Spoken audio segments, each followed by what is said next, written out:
Now let's see if we're all cooking on gas. Might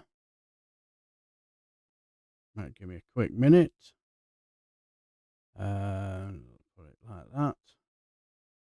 Are we now cooking on gas?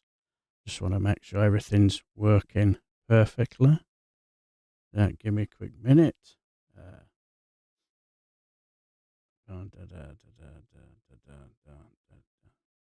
Right. Are we actually on? Oh, we do seem to be. So we seem to be getting back to. Yes, we are cooking on gas. Thank God for that. Right, just give me a quick minute. It's like what I basically did. Hopefully I'm proper back, Ellie. Hello, Ninja Vitos. Yes, not the best of starts. Oh dear. It's like what I basically decided to do. I'm going to go for the old fail safe, and I'm basically just going to go downstairs, restart my internet, and then just go from there, because it was absolute mess it was. But oh yes, but it seemed to be all cooking on gas now. I have no idea. I thought perfect timing, wasn't it? Absolutely perfect time. Just as about to start, my frames turned to shit. Never mind. But give me a quick minute, as we're all cooking on gas. Then, and does that? Yes, we're all cooking on gas. Fantastic. No drop frames. So we're off to a good start. Let's just leave it at that. So, as I was rudely interrupted, maybe I'm gonna be cursing myself a little bit too much here, but I said last week, as I was saying, I was having real trouble with my internet. Well, not in my audio, because it kept cutting out and cutting off, cutting out, cutting off.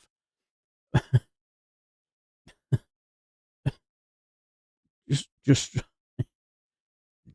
right. Oh, no worries. But yeah, as I was I was quite rudely interrupted with the internet. I have to say, we're having trouble with my audio and all that sort of stuff. When it comes to stuff like that, my wife is a whiz at stuff like this, so says, let me have a little look at it, see if I can sort it out. So we're expecting to go on to the technical. Did you fiddle with my graphics card? No. Did you give it a good shake? No. There's far more sophisticated than that. All right, then. Did you toggle with my USB ports? No, far more sophisticated than that. All right, then. What happened? I just did a factory settings. All right, then. So basically, what I basically had to do was just lost everything on it, which is not a problem because I only use it for streaming anyway. So it was just basically downloading OBS and everything like that. So I'd had to just basically had to, you could say, just fiddle, get me audio sorted out. Do I sound like I'm coming through clean as a bell? But anyway, I think I'll just quickly say hello to everybody in the chat, like Ninja Vitos. How are you, my friend? I've dropped the chat on the sort of thing here because I just want to make sure that everything works fantastically well before I start doing all that. And hello, Viper. How are you, my friend? Hope you're well, Alistair. Yes. Just got a message from our dear friend Mad Monk. He will unable to join us tonight because for the simple reason work commitments, and we'll just leave it. Hello, Ellie Butterfly Chaos. How are you? And hello, my running mate. Yes, exactly. Boom. Hello, Dennis Pennis. How are you? And hello, Kevin Morehouse. Yes, I'm with you, Taz. The fuck you daft geezer. After change. Love you too, my dear friend. Yes, it's every time I do a live stream, always something crops up and mucks up. Anyway,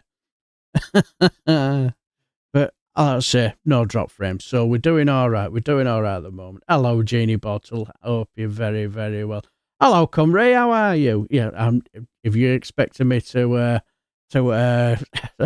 say all that with all them with all them vowels in one word, you've no chance.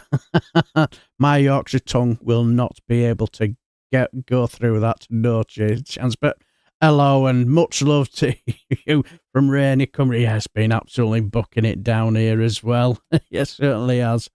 Hello, Frederick. Frederick, how are you? Good evening, everyone. Wishing everyone a lovely, blessed weekend ahead. Stay blessed, stay strong, stay positive. What you've got to do, because like when I started the live stream, everything started well, and then all of a sudden, drop frames, and I thought, what the hell? What's going on? What's going on? yes. So yeah, I've just got to stay positive. Next thing I know, I'm basically rushing past my wife saying, "Don't mind if I restart internet." Oh, what? Oh yeah, whatever. So restarted it, and so we're back. So it was a quick restart. Do a quick title. Yep, I'm back. Hopefully. But anyway, yeah, exactly, Cymru. Yeah, I blame the rain. Yes, yeah, exactly. Hello, Tories don't get tasered. That's a great handle. Yes. Evening. Good evening to you, my friend. And hello, Phil Nelson. Good evening. Yes. Well, we do try to have a bit of... Hello, Leapshin. I'll be heading up to Glasgow tonight to see a new Irish band called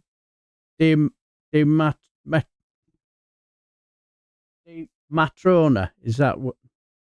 Seeing them on YouTube, and they're absolutely amazing. Well, I hope they're absolutely brilliant. I hope you have a fantastic time.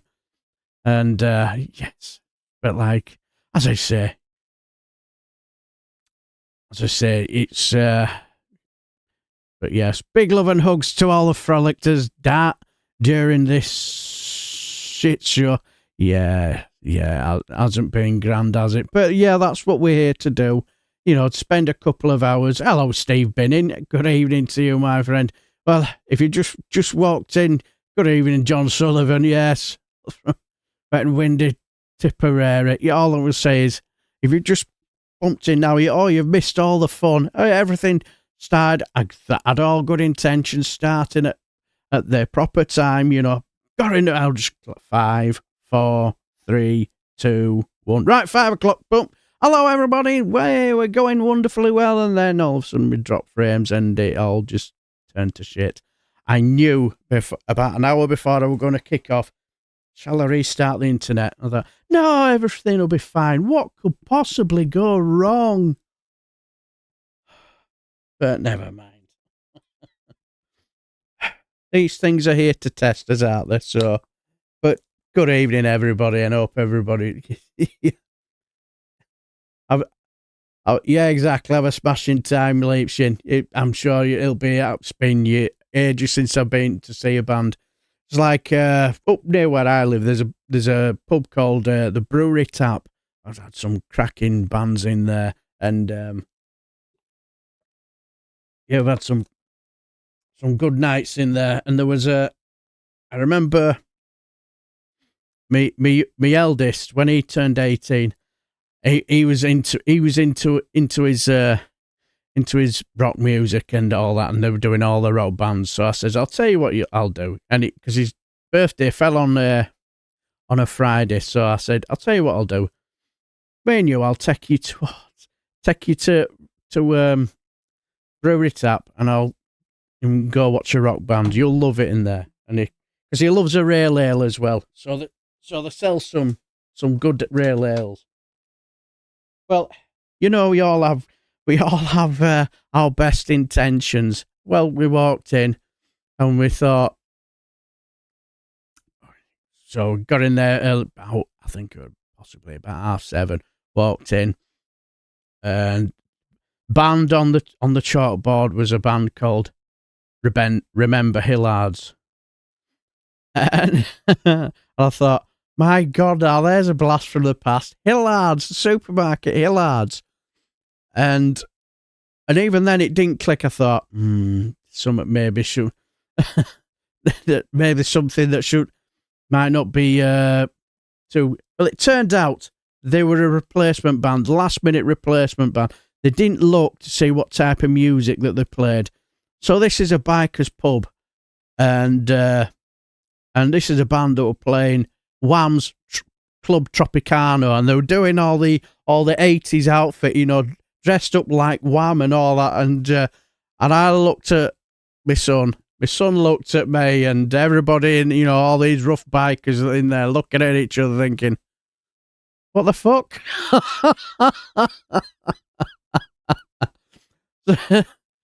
So you did Rudy Giuliani had a fiddle sound and got everything working. You absolutely, Sir Larry. Anyway, good evening. I bet you've seen some right goings on over the last few days, haven't you? Oh, I would love to have been a cat in the room in number 10 when it all kicked off. Hillards in Idle, not for sorry, local bar. Yes, exactly. Yeah. I remember going in there when I was a kid with my mum and dad. Remember Hillards? I think it's Aldi now. I think that they've changed it to Aldi, but anyway. Exactly, Phil Nelson. Oh, yeah, those were the days. But yes, Sir Larry, I did a Rudy Giuliani. Had a fiddle around and got everything working. Yes. So think what can go and think positive and what can be done good. Exactly, Gina, exactly. But anyway, let's crack on with the show, and well, while we can, you know, let's not tempt fate. But yes, a couple of these were from last week. You know, when my audio went on the clink. So this is a test. So hopefully it works. Yeah, exactly. You did. Yeah, Starmer yelling in for me. They've all got it in for me. On that West Street in guy. I throw that much shit at him, he still comes out smelling of roses. Oh dear, what a time to be alive. But anyway, let's get on with the Friday Frolics. I had this one from last week, but never got to it because of the simple reason of my audio problems and my internet problems again. That's something I'm going to have to seriously have a look at. So see if there's something I'm doing wrong. Because twice in 2 shows, something I'm not quite doing right. But you know, the wonders of YouTube will help sort that out, won't it? But yes, we all love these guys. Yes, we all love these. Yes, it's the wonderful. Great start. You get back. Thank you. But yes, this is our wonderful, the fantastic, our Larry and Paul. Yes, as they sort of like tell us about Royals deserve much more news coverage. New report claims. Take it away, Larry and Paul. Welcome to Broken News. News outlets across the UK have been criticised for not providing enough coverage of the royal family. Fans of the monarchy say broadcast schedules, newspapers and websites are being unnecessarily filled with gossip about climate change and fluff pieces about Israel-Palestine. Our reporter has more. Thank you. Yes, it's normally the reserve of Gooch Winkle Picker.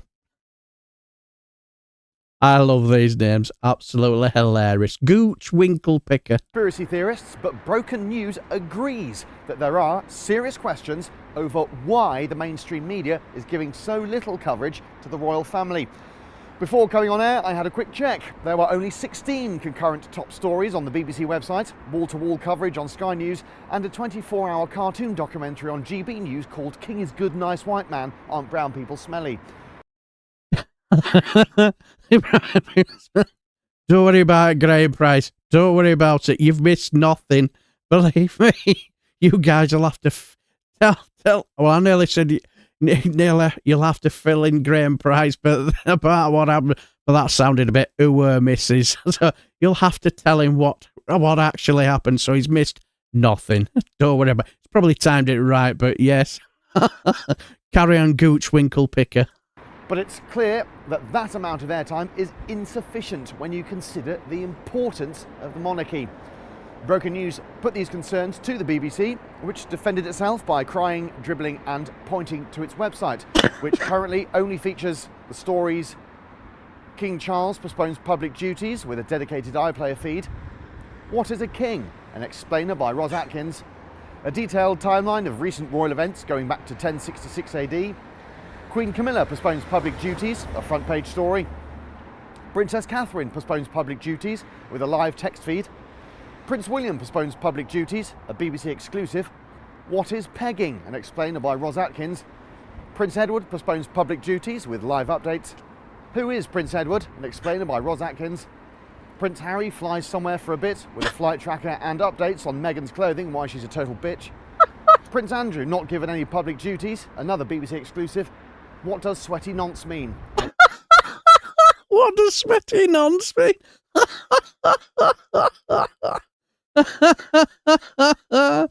Oh, just go straight route one, doesn't it? Explainer by Ros Atkins. But further investigations show that not a single article about the royal family appears on the BBC's sports, business or science pages. There are those, of course, who have said that media outlets such as Broken News should be far more concerned with the conflicts taking place in Russia and the Middle East.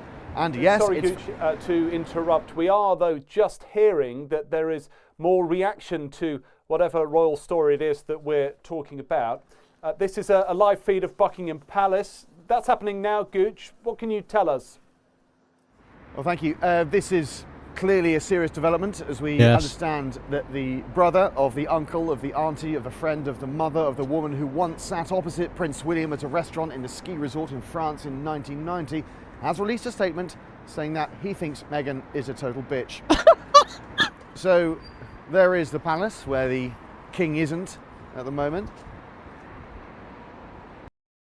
I just realised this is what royal commentators live for. This is what they live for. And I think I miss... Yeah, good evening, my dear friend Reagan Elite. If you've not subscribed to Reagan Elite's channel, please do, because there's some fantastic live streams. And every so often, you know, and I do get the privilege to be invited on, and and I thoroughly do enjoy them. And you might actually see me, you know, make an absolute idiot of myself while I'm sat next to a political intellect like my dear friend Graham Price from Power to the People. Also subscribe to his channel as well. Both do some fantastic, brilliant stuff. And we had David McGuinness on yesterday, the legendary, the fantastic, rantastic Dave McGuinness. So please, if you want to see politics from a Scottish perspective, please do, because he does some fantastic stuff. Oh, no worries. I really enjoyed it as well. Thoroughly enjoyed it. Even though it seemed as though I were going on to a fantastic, wonderful story, all I could see was you, Reagan, like...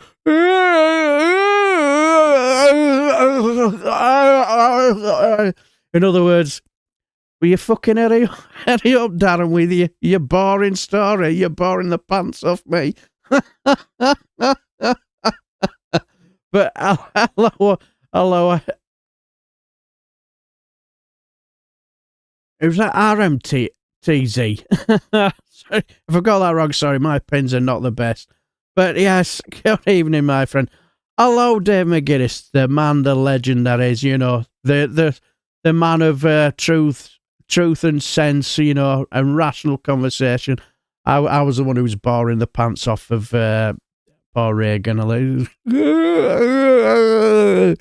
whole of the British, all of Britain got a fantastic view of his tonsils as I bored the pants off him. But anyway, back to Chuck Winklepicker with his fantastic royal commentary. Take it away. Buckingham Palace famously has lots of doors, remarkable really. In addition to the doors, there are of course windows. Yes, Gooch, what can you tell us about the windows? Yes. Windows are famously transparent, some of them big, some of them small, some of them average sized. The King, famously known to be a big fan of windows, enjoys how transparent they are. Famously transparent, of course, windows. Not known whether King Charles prefers an open window or a closed window. Yes. Or whether he likes windows to be ajar. What an exciting life the royal family have, don't they? What somebody think of the poor royalty, what they have to go through on a daily basis. Jesus Christ. I bet they have got proper good working hands, haven't they? King, of course, in his long life will have looked through many windows in all sorts of countries. Afghanistan, Belgium, Canada. Not known, however, whether the King has ever looked through a window in Papua New Guinea. Especially Papua New Guinea. Or Tasmania.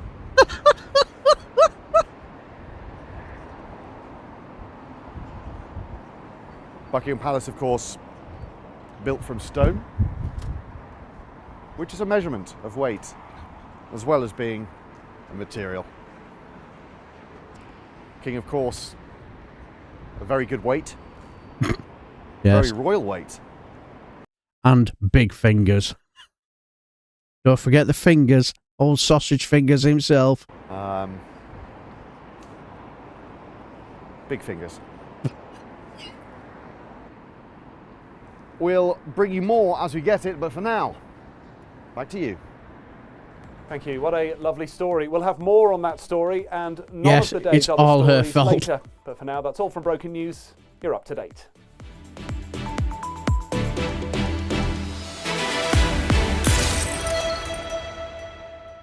Yes, exactly. Oh, yes. Mustn't forget.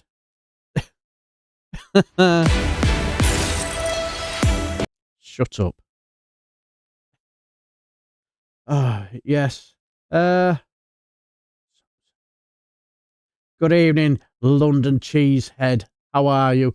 I would take someone like Nadia Whittam as Labour leader. Yeah, I don't know if I've heard this right or whether there's any truth to it, but I'm sure I heard that she donates half of her fee that she gets as an MP towards her local charities. Now, I'm sure I've heard that somewhere. It sticks somewhere in the back of my mind, and I wonder if there's, or whether I've misheard it and got it wrong. But yes, so, fingers like frozen bangers. Had a long way to be a king too. Certainly did. You could just see, oh, why don't you the old bag and carcass and die so I can be king? Sausage fingers is not. Yes. So all you people up in Scotland, you know, give the royal family a hard time. I hope you're all proud of yourselves. Exactly, Sir Larry. What a lovely story. Yes. Oh dear. Yes. Hello, Tommy Lee Cannon. Absolutely, it's fucking brutal out there. Time to switch that bloody space heater. Yes, I can imagine. Chucky is sponsored by Walls and Richmond. Chucky, as you mean, in our sir, our king, you know, not the other Chucky, our Chuckles. You know, the one who has his glasses down here over across the pond, going, "We will win, we will win, we will win." How can you energize the base when every 5 minutes you're prepared to just basically just cave the next minute? Yes, we Scots don't like the monarchy. Yes, I've noticed, Leapshin. especially when we hit to speak to the fantastic, rantastic Dave Guinness, David McGuinness. Yes, he's another one who will certainly not sit on the fence when it comes to royalty. Exactly. Hello, yeah, Kirsty Hamilton. Hello, love, yeah, King Prince Chullis.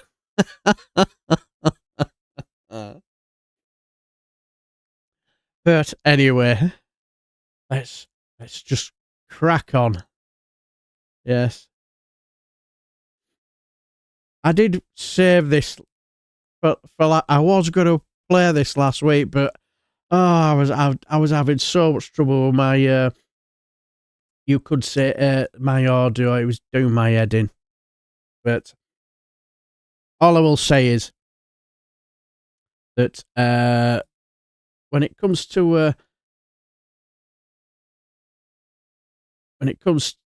all I will say is when it comes to fancy dress, if you ever invited to a fancy dress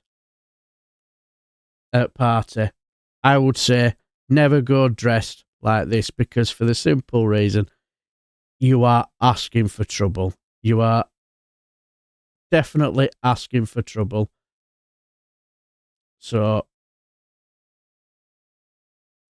because there's always one cruel bastard out there.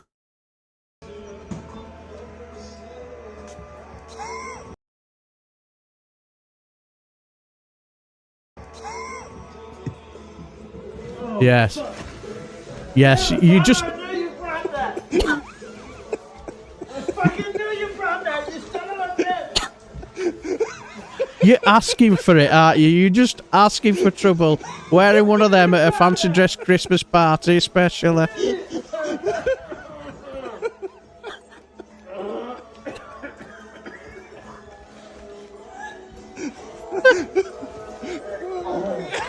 So...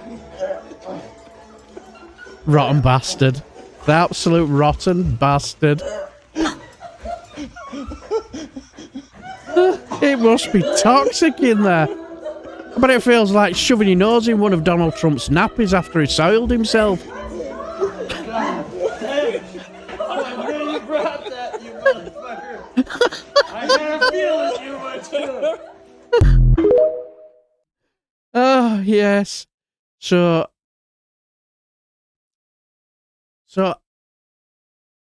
that is my you could say my advice. If you're going to go to a fancy dress party, make sure that you don't go in one of them inflatables, because you are asking for trouble, aren't you? You know exactly what's coming.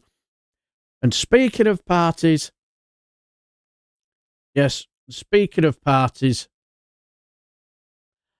how about the parties of all parties? You know, when your country is on the breadline and they are on the verge of starvation. How do people of power deal with the problem? Is because, oh yes, they decide to have a party of their own, don't they? Oh, that helps. Yes, at the Mar-a-Lago Hunger Games, a little party never killed nobody, does it? Welcome everybody to the Mar-a-Lago Halloween party. A little party never killed nobody, unless you are the 42 million Americans that just lost their SNAP benefits. But I don't really care, do you? Well, we already handed out the Halloween candy to the poor, so maybe that's basically the same as giving, SNAP benefits. Why did we choose The Great Gatsby as a theme? I don't know. We never read the book, but I think it's about wealthy people, so why not go as ourselves?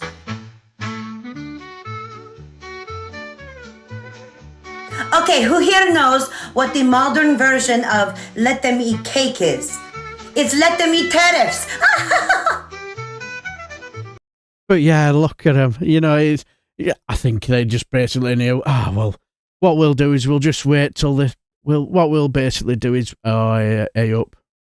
I'm just looking at my drop frame. Oh, it's gone back up. Well, that was a relief. I was getting a slightly bit worried there. But yes, all I need, just wait. We'll just have a party while the Democrats cave, because that's what they do. But anyway, let's carry on.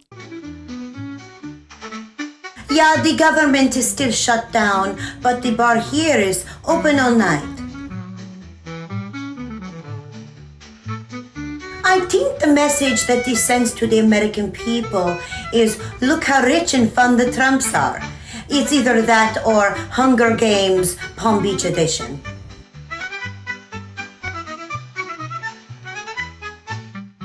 Okay, maybe a little party has killed somebody, but a party will also make you forget that you did. So cheers to the roaring 20s coming back, plus the fascism. Yes, the roaring 20s are heading back. Well, basically, poverty probably at its worst, and fascism.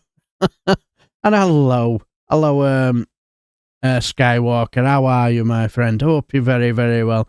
Yeah, she's brilliant, isn't she, Alistair? She's absolute national treasure. Well, she's from my channel anyway. I get some fantastic content for this Friday Frolic when my internet decides to work. But never mind, Yes, Sir Larry. Go Route 1. Yeah, fuck Christmas. Yes. Margarita, acorns and tree bark for dinner. I like, yay, that's my president. He cares about us. Yes. Yeah, exactly. There's still, there'll probably still be MAGA fans in there who will support him come what may. And, let's be honest, let's be honest, if they still support him now, there's just no hope for them, and there's really, yeah, she has won as Polish passport officer with Israel travel.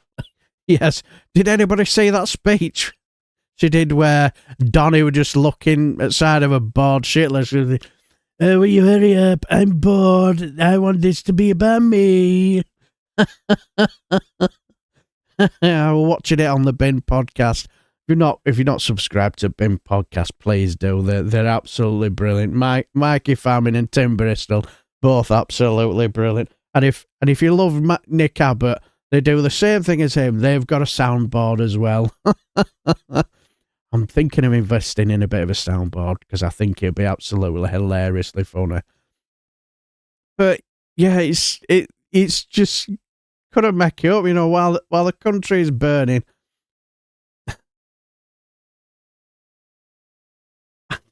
Did I say Skywalker? I do apologise. I really do apologise there. My pins are just not what they used to be. Yeah, I do apologise, Skywatch. I do apologise. Please accept my humble apologies. Oh dear, I'll have to get my glasses sorted. I don't know what meant. I think I was a bit of a Star Wars fan, so it just basically went Skywalker. So I do apologise. If I say Skywalker again, you have every right to scold me, but all I will say is it's not done on purpose. And so I do apologise. Trump tried to read a book once, but the caterpillar made him hungry halfway through and did not get to the end due to feeding frenzy. Strong in the forces, he. Yeah, exactly. Yeah. No worry, Skywatcher. Managed to did it. Yes. And I just did a look into Nadi with voting record to reduce welfare spending against increasing payments for long term and not increasing payments in line with inflation. All right. The link to the Bing podcast. Cheers for that, Alistair. Yeah, please subscribe to them. They're absolutely brilliant. Did anyone see Trump spraying perfume on the leader of Al Qaeda? No, I haven't. Oh dear. But we can't really be surprised, really, can you? No.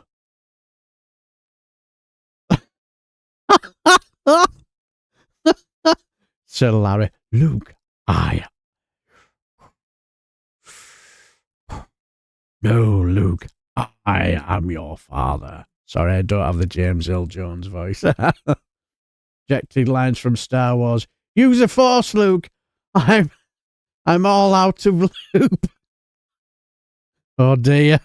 I'm sure that will have made the adult Star Wars version without a doubt. But anyway, have you seen the new fancy Russian robot reveal? Trust me, you'll love it.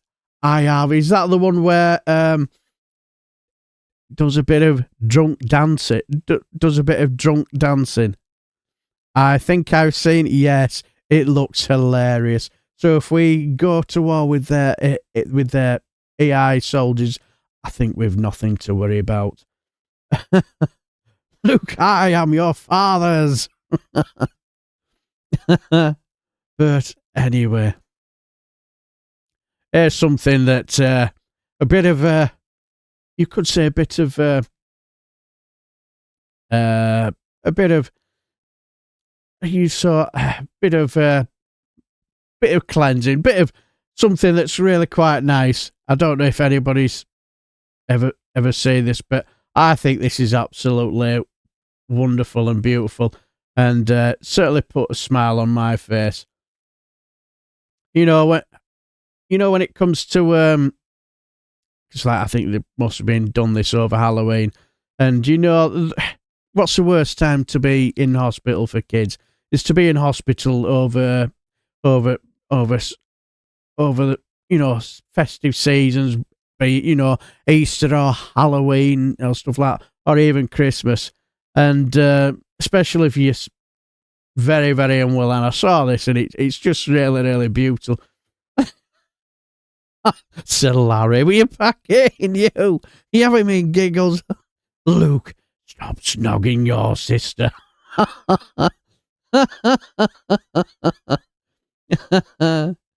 What is it with royals and keeping it in the family, eh? Yeah, exactly. But this is really nice. It's a bit of a what's the word? Something. Well, it's really, really nice, and I thought it's where your kids are in hospital, and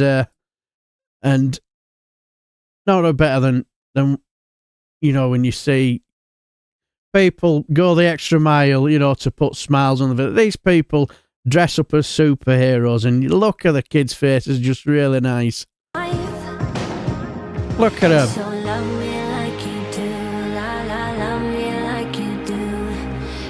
They go the extra mile for them.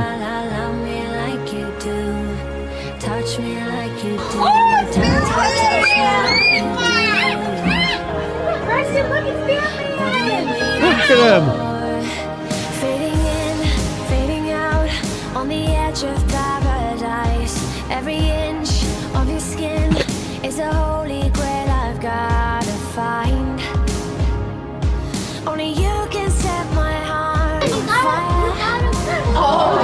That little kid. Yeah, I'll let you set the pace. 'Cause I'm not thinking straight. See, that could just make the difference, you know, in their healing, can't it? Can't see clear no more. Is it high? Because I say, I don't know if it's an old one, but I just thought that was, you know, it was just, just like, oh, it's yes, hello, my dear friend, Mad Monk. I got your message. It's not a problem, you know, when duty calls, my friend. You have a good weekend, best you can, my friend, and you know, thanks for stopping by. And I'll say, give a massive thumbs up for my moderators, you know, because they do fantastic, and both Alistair and Mad Monk and Jow. So have a good weekend, the best you can, my friend, and don't worry about it. Take care, my friend. Dear Billy Ketchup. Ice rebranding. Look, there's Handy Andy dressed as Batman. Oh dear. But yeah, that made me excited all along. Oh dear. Trump smells the fragrance of oranges straight through a sewer and bottled up, when released it makes you think of Trump through the nasal. Oh dear, making all gag again. I was in hospital in Christmas one year, and the Salvation Army came and gave me a pocket of Cadbury's eclairs. Oh, that's nice. I've not had eclairs for years. Now, for me, I would love to be able to do something like that, but for two reasons. I'm terribly bad at heights. Really bad at heights. And also, let's just say also that this is what I look like when I'm walking. Did you know that this is my walk, and this is I was a double at for Michael Jackson when he did his Thriller. This is me every morning when I get up.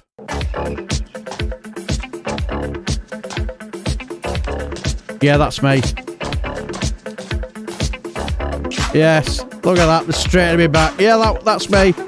I was perfect for his for one of his zombies. That's me. That's how I actually walk now, you know.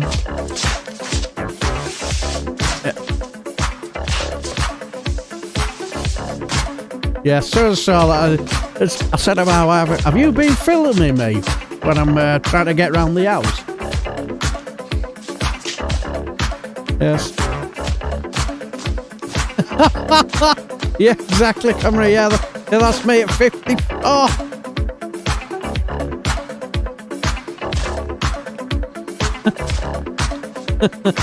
Yes, that's what I look at.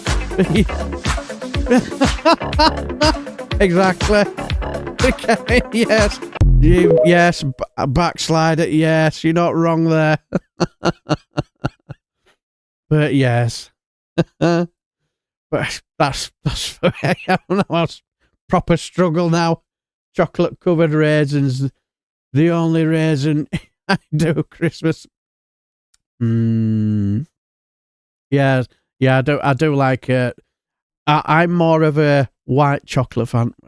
If you put in front of me white chocolate, if I were on a diet and you put me but if you put some chocolate, normal milk chocolate, I can quite easily say, no, I'm all right. But you put white chocolate in front of me, you know, eyes grow like football. Oh, gimme. I'm all over it like a rash. Oh, it's killing me. My back. Yes, exactly. Don't do yourself a mischief, Cumry. Please, please. Were you the milky bar kid? Strong and tough I was, you know. Yes, I had a 10-gallon hat as well. I'm surprised Americans don't have little cars for houses, so you need to walk. Yes. Speaking of little cars, we've got a little something special for you later on. Hope nobody clipped that there, deep. Yes. Yeah, maybe not. You know, very good. Hello, Flubbox. So how are you? My parents used to give me never-ending supply of chocolate-covered raisins, and then it stopped. I never found out why, but it was around the time my rabbit died. Oh. These are the jokes, folks. Yes. Yes, I think just like they stopped buying chocolate digestives in our house, especially after I'd licked all the chocolate off and put them back in.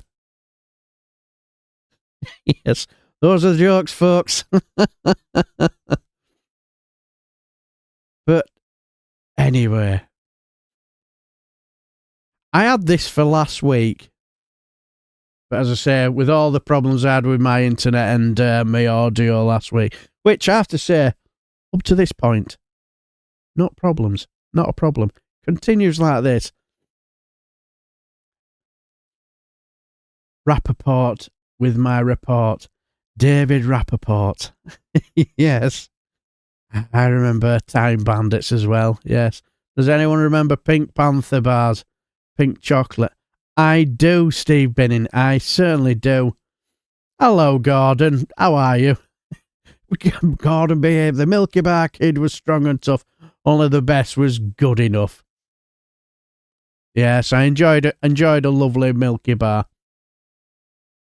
Pink wafers are the boy, but not familiar with Pink Panther bar. Yeah, I do remember him. Yes, because I do remember him. I do remember watching the Pink Panther in the 70s. In fact, I've still got the films on DVD. My God, they were so funny. He was hilariously funny. Still remember the lift joke, you know, where how many takes they had to do for that bit in the lift. All stood in the lift, and next thing you hear is, and they had to retake it a number of times because all Peter Sellers could do was piss himself laughing. But anyway, speaking of collapsing in laughter, but did you remember last week when a certain incident happened in the Oval Office, and certain incident happened in the Oval Office where, let's just say, somebody collapsed, and just lost my train of thought there. Where somebody had collapsed, and the odd behaviour of not just of the president was rather odd. Now, I didn't notice it until I watched this clip, and it is really, really odd behaviour. And so, let's just say that I found his behaviour is odd. Oh, I've got to watch this. This is just fun. Hilarious. Oh, this is fucking peak perfection. I love it. If I have zero empathy, zero compassion, and why isn't this shit about me has a fucking face, this is it. Because this just happened in the White House, and this is how he responded. For nearly 150 years, my company, Eli Lilly, has been investing in America. We've been advancing science and creating high-value jobs. But today, oh, are you okay? Gordon, you okay? So you look at everybody crowded. What's him? Oh, what's this? What's all that about? Just no empathy whatsoever.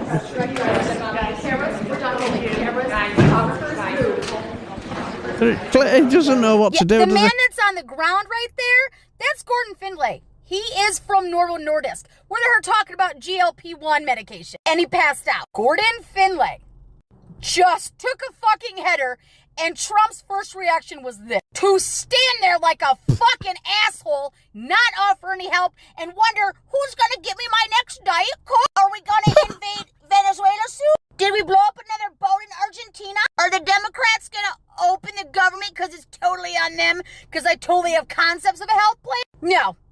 He stood there like a fucking moron while everybody else was trying to help his guests. I would like to point out the irony that this is under Dr. Oz's watch and RFK Jr.'s watch, like over the health of people. You're trying to make the GLP-1 easier. You're trying to give it to more people. And maha moment, he fucking passes out. At this point, this should be the new cover.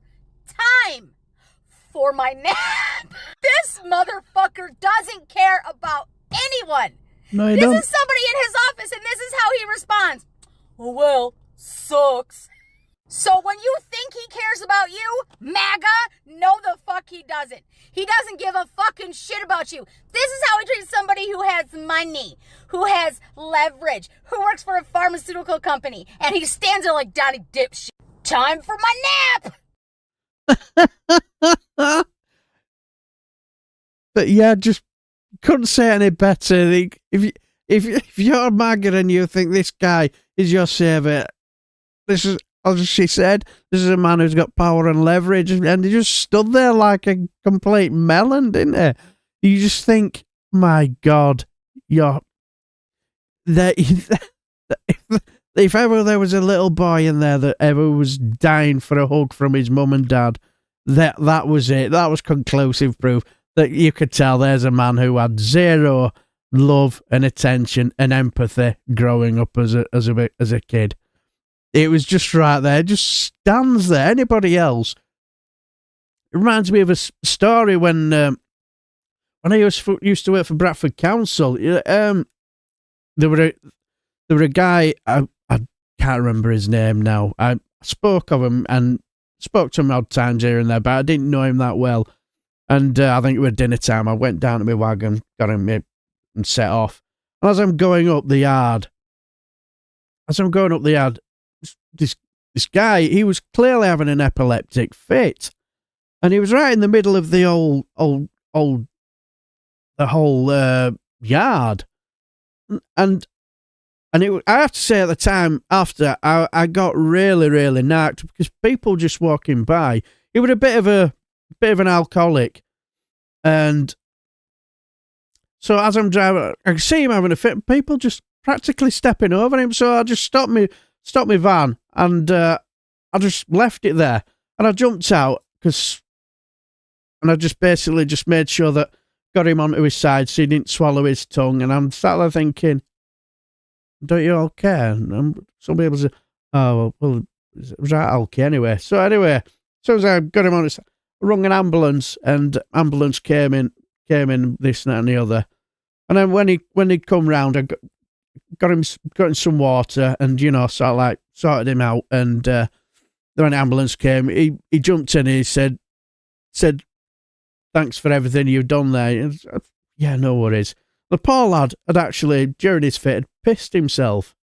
And you just think, and I'm sat there getting more and more annoyed because all I got from other people was saying, oh, well, what do you expect? He's a right drunk. Well, yeah, exactly, comrade. Yeah, everyone should learn emergency first aid in school. Absolutely. And attractively take it on themselves to learn. Well, yeah. But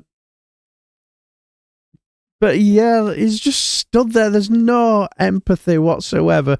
There is absolutely nothing between the ears with the guy. And she's right. If these MAGA fuckwits seem to think that, yeah, this is our saviour, this is a man who will save us. There's a guy who's got power and leverage stood next to him, you know, and could make him a load of shit load of money if they wanted to. And he just stands there, don't they? I think no empathy, no sympathy whatsoever, and her laugh makes me giggle. She's got there. Exactly, Billy Kershaw. He's just a unfucking real. Yeah, absolutely. But yeah, brilliant. And who dropped dead and woke me up? Yeah, exactly. It was what is going on? Why aren't I in centre of attention? It probably sat there thinking, maybe if I fainted, I'd get that much attention. Oh.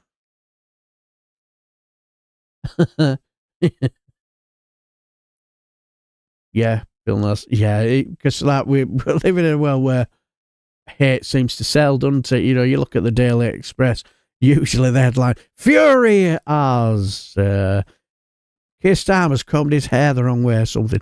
Fury as Prince Harry woke up at 8 o'clock instead of 7:30. I witnessed somebody having a seizure. Is a harrowing experience and so visceral that it feels like it takes your energy from the grasp of helplessness, recovery position, and provide pillow for head. Yeah. My mum and dad went out in Liverpool Centre once, stopped to check on a guy in the doorway who looked odd. Turned out he died and lay there for hours before anybody bothered, just because he was homeless. Yeah, exactly. Yeah, we won't surprise. I possibly might have said this story before, where there were a homeless guy, but he seemed quite different to mostly the homeless. It's like a lot of them, you know, which is understandable. When you're homeless and you're sleeping out in the cold, you're going to need all the aid you can get to help you to sleep through the cold, aren't you? So most of them, they're either smashed out the brain on the most cheapest, strongest beer they can get their hands on, and or the strongest drugs they can get their hands on. Well, this guy, he didn't seem to drink and he didn't smoke, and he seemed quite normal. And well, anyway, as I passed him, more often than not, he said, "Have we got a spare change?" And I said, "Well, I don't." And then he said, this was when I'd finished work, and he said, "We'll have a safe journey." I'm thinking, I don't have to worry about me. You need to worry more about yourself. But anyway, I'd been to see my boss, and I let him know that I was finishing. But I was going to have to walk past him. But I walked past the chippy, and it was cold now. I thought, you know what, I'll get him cake and chips. So I walked past him, got him some cake and chips, and he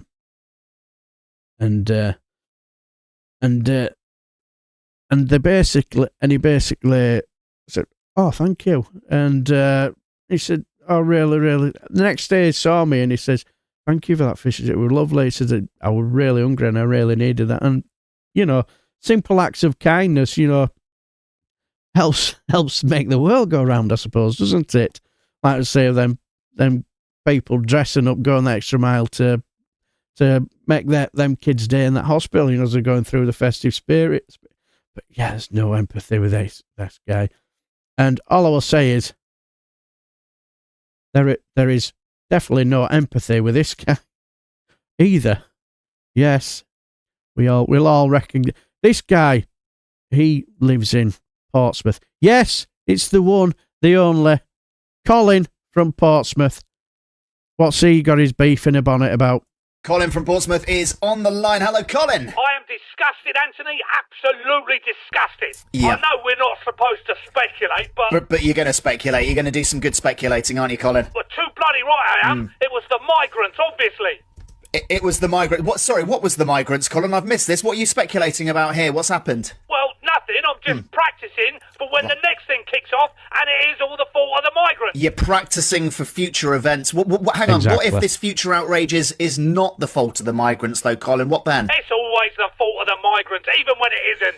But sorry, Colin. We don't even know what's happened yet. There isn't an event, is there? That's exactly what they want you to think, Anthony. Yeah. Oh, nothing's happened. Everyone calm down. Classic cover-up. Sorry, a cover-up of what? Am I covering up the lack of the cover-up here? Of the thing that hasn't happened yet. You wait. By tea time, someone will be calling for an inquiry, and I'll be the only one saying, told you so. So, sorry, just to be clear, Colin, you're furious about an imaginary incident that you've made up in your own head. You don't know what happened, but you've already chosen your villains, and it's definitely the migrants, is it? I call it being prepared, mate. Yeah. Britain used to prepare for war. Now we can't even prepare for outrage. I demand action before the event takes place. Preemptive outrage. Well, that would be a lot quicker. You want the government to condemn something that hasn't yet occurred or might not even occur. Yes, for once, Yeah. let's get ahead of the headlines. They do it on Minority Report, and that's a film. You want to be Tom Cruise. You're basically Portsmouth Tom Cruise. Is that what you're saying, Colin? If that's what it takes, then I'll Yeah. do it. Yes, I will become Tom Cruise. That's how much I love my country. Anyway, mate, thanks for having me on. Love to the Love family. to the family, Colin. Love to the family. Why are my hands so little? Yes. Why is his hand so little? Colin from Portsmouth is on the line. Yeah. I love you, Colin, but not that much. Often people forget we are only a few bad moments away from homelessness ourselves. I met a guy who lost his job and wife, finding his boss, fucking his wife, made him homeless, jobless, left to the streets. That is quite a tragic tale. Hopefully he's on his uppers, my friend. Yes. I'm Liverpool. Yeah. Oh yeah, that was before it got made illegal. Spice became the homeless population's drug of choice. I tried it once, didn't seem to get anything from it. The second time was the last. It was crazy. I can, well imagine. I've seen them a few times, and my God, they when they've taken it, they'll just look an absolute mess, don't they? But yeah, if you need it to sleep on the streets, it's what you need to do, innit? Yeah. There was last Labour government, not so much this time now. But yeah, I remember under the last Labour government, I was able to buy me grandma and granddad's house for, like I said yesterday, for about £32,000. And yeah, Kirsty, you're so brave for Colin to take on the role of Tom Cruise. Yes, I think he deserves a medal, don't you, Kirsty? But yeah, I was able to buy me house for that. Now, like I said last night on Reagan Elite's fantastic live stream, you won't be able to buy a garage door for that nowadays, would you? Yeah, there was a huge drop in homelessness under the Labour government, but not so much this time. Yeah.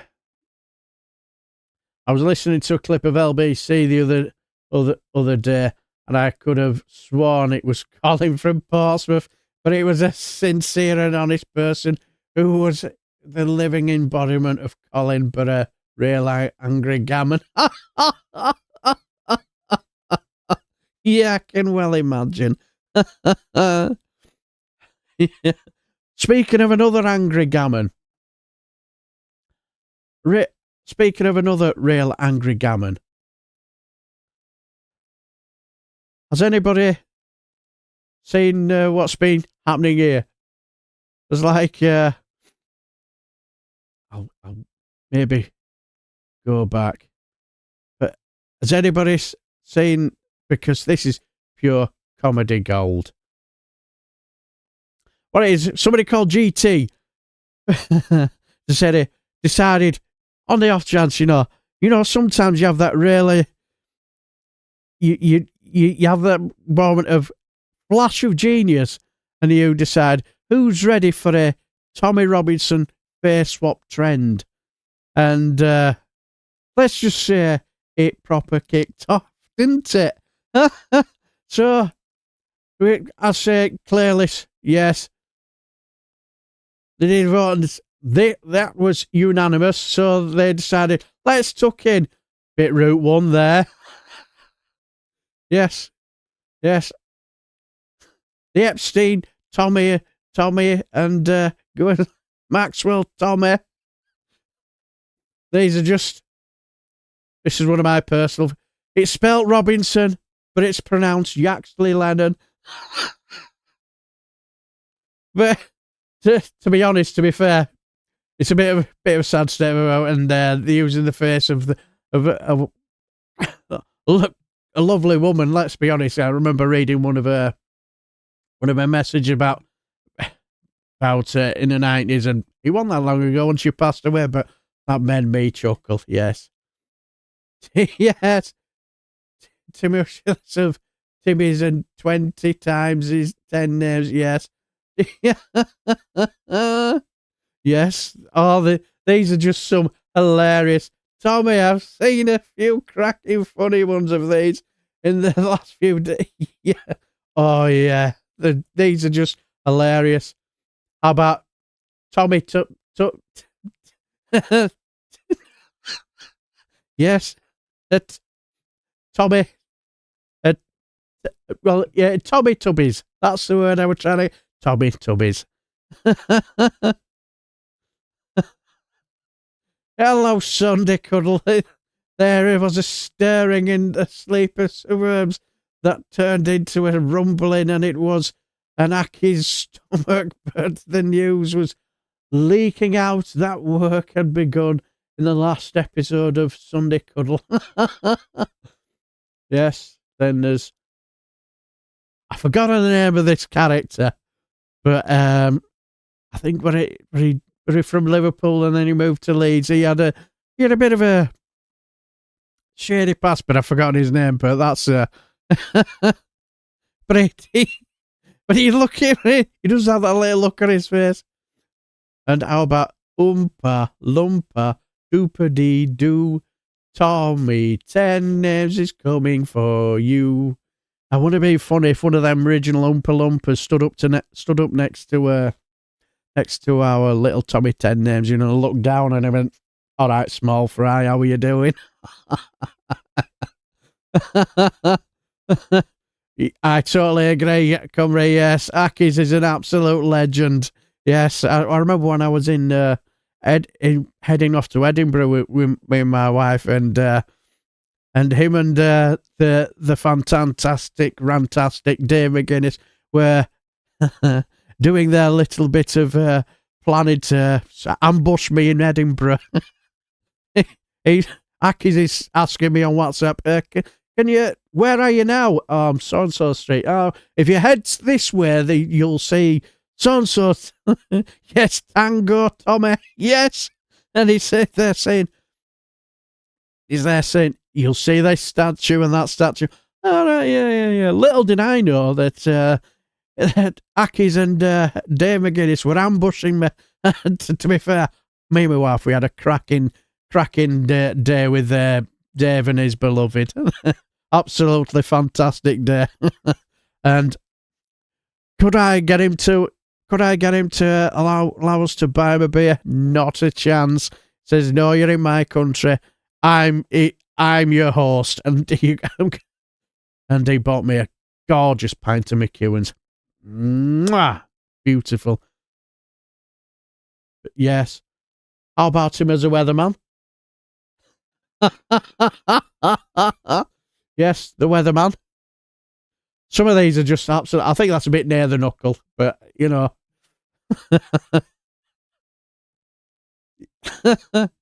Now I'm a bit of a football fan myself, but I don't watch much Premier League football, so I have No idea which Everton player that is, but we'll leave it there. How about that one? Remember, folks, that cuddles are not just for Sunday. Exactly. Some of these. How about Tommy Chucky? Oh, some of these. Tommy Begum. Harry Enfield and Phil Jupiter did a Teletubbies sketch. Teletubbies F off, yes. The weatherman was Fred Nonce Talbot, yes. If I'm not mistaken. Yeah, I couldn't remember, but I do remember. Did he was it some sort of like big thing on the Thames or something in the shape of the British Isles and all that? Did he once actually fall in? But yes. Tommy Beggar, yeah, exactly. Chucky Tommy, yes. Tommy only has given hair to St. Patrick. Given hair to only has green hair on St. Patrick's Day. The rest of the year, he thinks it's woke. Yeah, Albert Dock, Liverpool, that's it. Cheers, Flummox. I can't quite. It's been years since I remember that, but yeah, I do remember. That's a bit Route 1. But yes. What's the difference what's the difference between our Tommy 10 names and our nonce in the royal family? What's the difference in look-wise? Nothing. Oh, how about that one? A little bit more Route 1. Oh, maybe that one. Bit more Route 1. Yes. Oh, maybe that one. Yes. Would have been funny if little Mini Me stood next to a little Tommy and looked down and we went, puffed his chest out and looked down at little Tommy. Did a bit of that. That would be funny, wouldn't it? What's the difference between if you didn't look twice, you'd think that was what's his chops? I've forgotten his name now.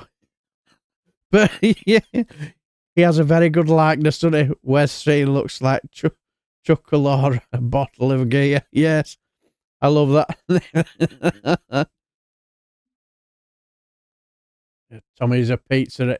Tommy at the Pizza Express. Absolutely. Speaking of Pizza Express, yes, that was Tommy heading off to the Pizza Express. Yes, Cat Stevens. That's the one, Cat Stevens. But you've got to remember, he's a political prisoner. So let's show some sympathy, you know. There's your political prisoner toy, you know. Includes 18 months sentence. And 6. Get off me.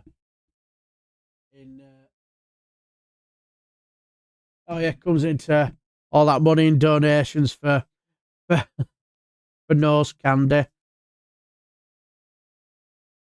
Yeah, a Napoleon complex. But yes, you get the picture. That's hilarious. Bit more Route 1 as well. Tommy, yeah, Bin Laden, that's it, yes. Yes. Not much difference, is there, when you look at the two? Strangely enough, when you look at it, now I'm not one for conspiracies, but have you ever seen Tommy 10 Names and Bin Laden in the same room together? Interesting.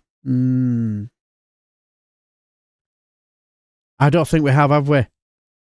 Do you think that Tommy 10 Names and Bin Laden are one of the same? What do you think? Yes, my precious. Yes, cocaine did this to TV's Tommy. Yes, goodness gracious me. Do you like his new car, though? Oh, that's a belter, isn't it? You know. Who says you can't make it in grifting, eh? What's the difference between Nigel Farage and a bucket of shite? The bucket.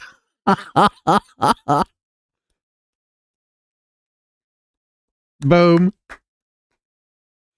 Yes, that's little Tommy in his Bentley. Yeah, who says grifting? I think I'm in the wrong game. I think we're all in the wrong game. I think we just need to rage bait. Get people angry, and look at you, get your own little Bentley. What could possibly go wrong there? But also, that's his alter ego, Gary Shitter. Yes, there he is, Gary Shitter. Yes, Gary Shitter again. Yes, he's getting dressed for a night out. Yes. It's a bit Route 1, is that? But again, you've never seen Mara Hindley and Tommy Ten Names in the same room, so are they one of the same? Yes. And Mona Lisa. Yes. And also, Love Thy Neighbour. New series coming out.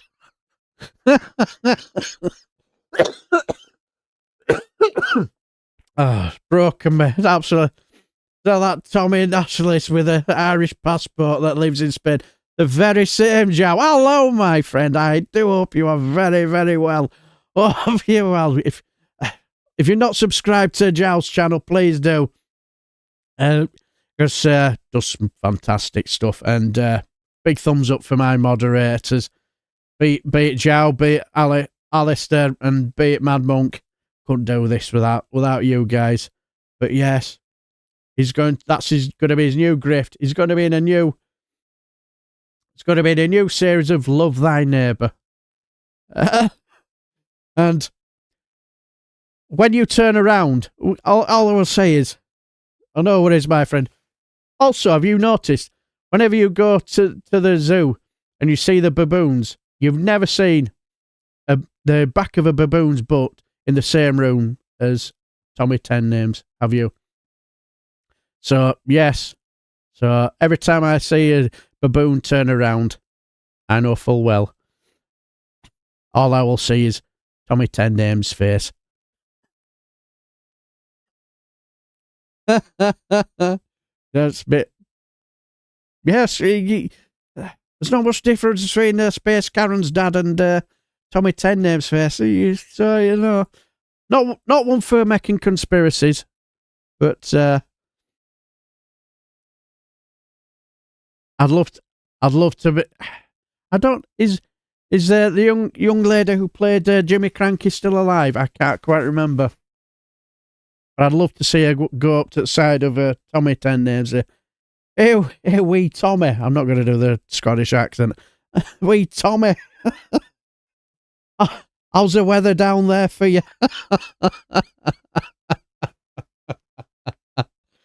Tommy's a comic relief of the European fascists. So even the fascists think he's a clown.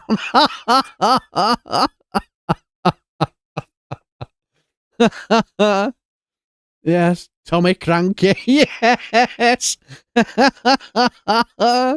Yes, bit near to the knuckle, but yeah. Have to go. Got a visitor arriving. Thanks, Daly, for the laughs.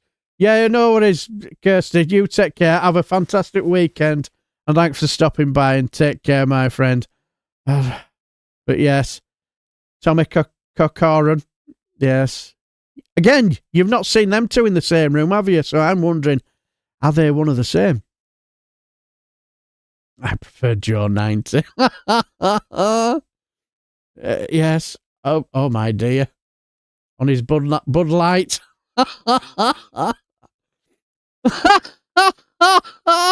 Tommy Boss Skinner.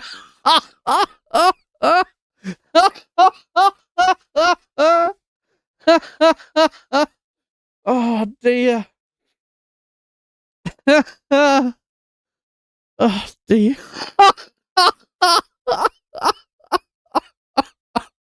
Oh dear. Oh. Oh God! When I first was, I was just in hysterics laughing. Oh dear! These are just absolute classic Skeletor. Never. Strangely enough, you've not seen Tommy 10 Names and Skeletor in the same room either, have you? These are just absolutely. Oh dear! Yeah. Same with never seen Philip Schofield and Tommy 10 Names in the same room, have you? Team U, Tommy Cooper. The Crankies were notorious swingers. Is that right? Is that right? I did not know that. You learn something new every day. Yeah, PCSO plonker. Yeah. Yes, proper Zionist. Yes. And that was his first TV showing. The plane. Yeah.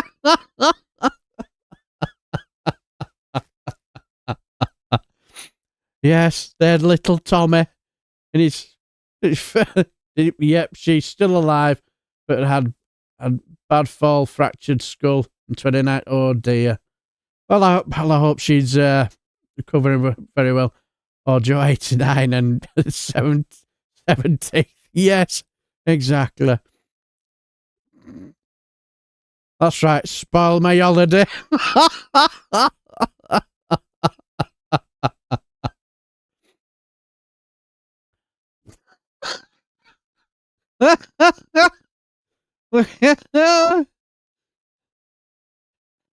Look at kid. She said, "What are you doing here, short stuff?" You cannot see on the podium. Yes. Some of these are absolute. Yes, Action Man. Yes. Oh dear. Oh dear. But you get the picture. There you go. Oh.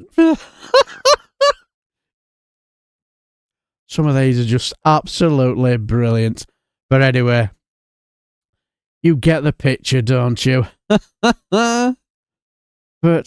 see, the thing is, I show that was clearly, you could say our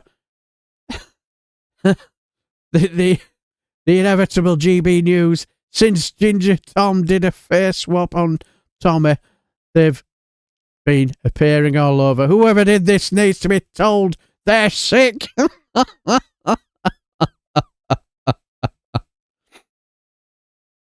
But anyway. Now, can you imagine? It's coming to Christmas time. You get in your... That's a piss. Tommy Robinson. With one picture top. Yeah, there's some brilliant. Hello, Chris. Don't worry about it. Just good to see you, my friend. You know, you either get it or you don't. It's not the be all and end all. But good to see you. Good to see you. I imagine you ask your child. Ask your child, what do they want for Christmas? And they want a Toy Story Woody, a talking Toy Story Woody, which is all very wonderful. You go to the store and you buy it, and you bought it, and your kid starts playing with it, and then it comes out with quotes like this. Reach for the sky, bitch. Reach for the sky, bitch. What the? To my knowledge, that line was not in the movie. What is it? Yeah. It said B-I-T-C-H. Reach for my wiener. Click right there. Someone's poisoned your mama's hole. And yes, exactly. I would love it if it said, "I am the snake in my boots." Why don't you put your toys down and go get yourself some bitches? Oh no. Yeah, I mean, This person, they ain't saying the right stuff. Hey, where the Barbies at? I'm trying to tap some plastic up in this bitch. Oh. I mean, what type of Toy Story this is? Is it? Hey, Woody, you know you ain't this little bitch, right? God. Like, it's like I'm almost certain it's not supposed to say this stuff. Jesse, wanna come take a ride on my rocket? To infinity and your bitch ass mama's house. You heard that? That line was not in the movie. I know that was. I've mean, seen the movie. Yeah. Yeah, I mean, look at this. Yeah, click it. Woody, shut your cowboy bitch ass up. What the heck? Yeah, somehow I don't think they were in the film either. But hello, Oliver Brown. How are you, my friend? I'm doing very, very well. We've managed to get over the very early catastrophe where press got all started on time. Everything was good, and then frames just dropped on me, and we had the circle of doom. So it was a case of, I'm just going to switch off, get brushed past my wife as she's heading off to the toilet, and I'm restarting in it. I knew I should have done it about half an hour before I was going to start, but being the idiot that I am, I forgot. So we had to restart all over again, hence the title, I'm Back, hopefully. But never mind. We will soldier on. We've soldiered on. We've done very, very well. To virginity and beyond, yes. Would he get Charlie's and stiff? Yes, exactly. I do apologise.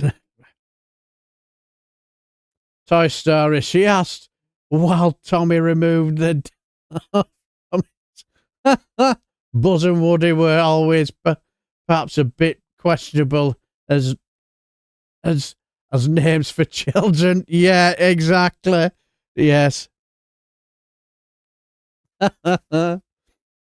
Yes, when you think about it, Woody and Buzz.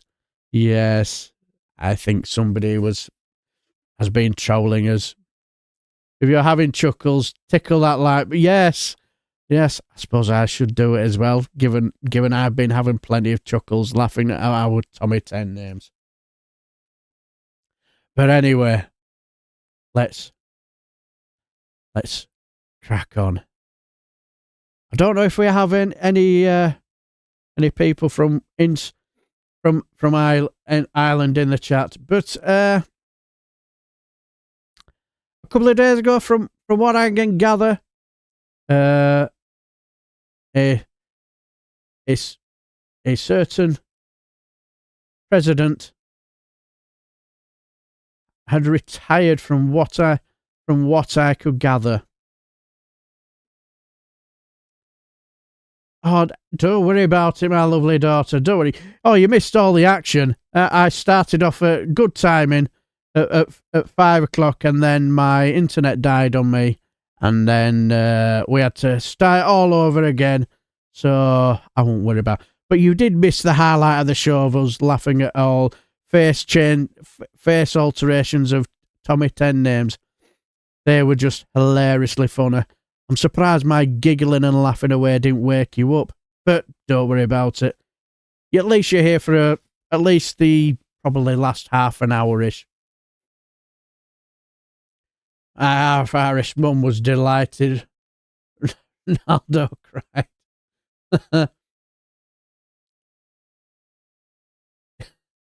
But yes. Yeah. But anyway, we will head off to our, you could say, our Irish reporter, the one, the only, Garrett, to tell us the history of the president, our President Michael D. Higgins' last day.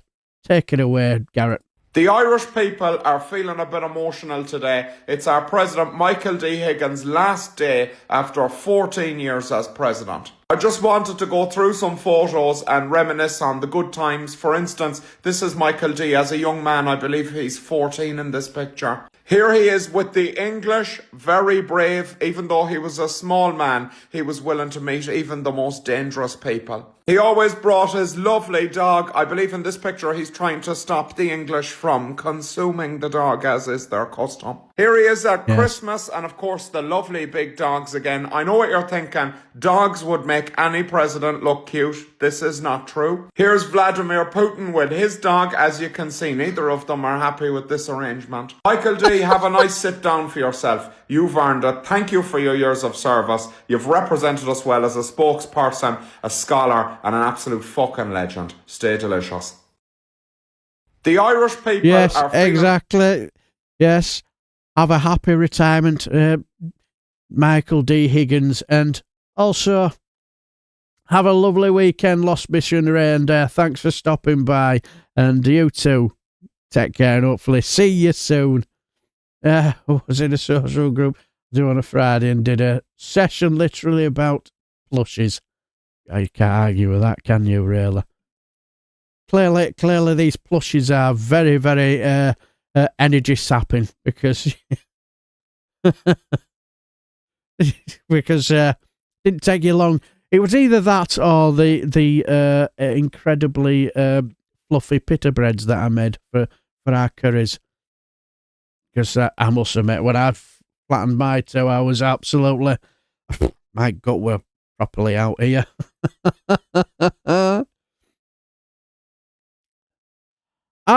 Yes, he is delicious. And someone gave me a Scotch bonnet and told me that it would make a great hat. Hello, Rachel from accounting.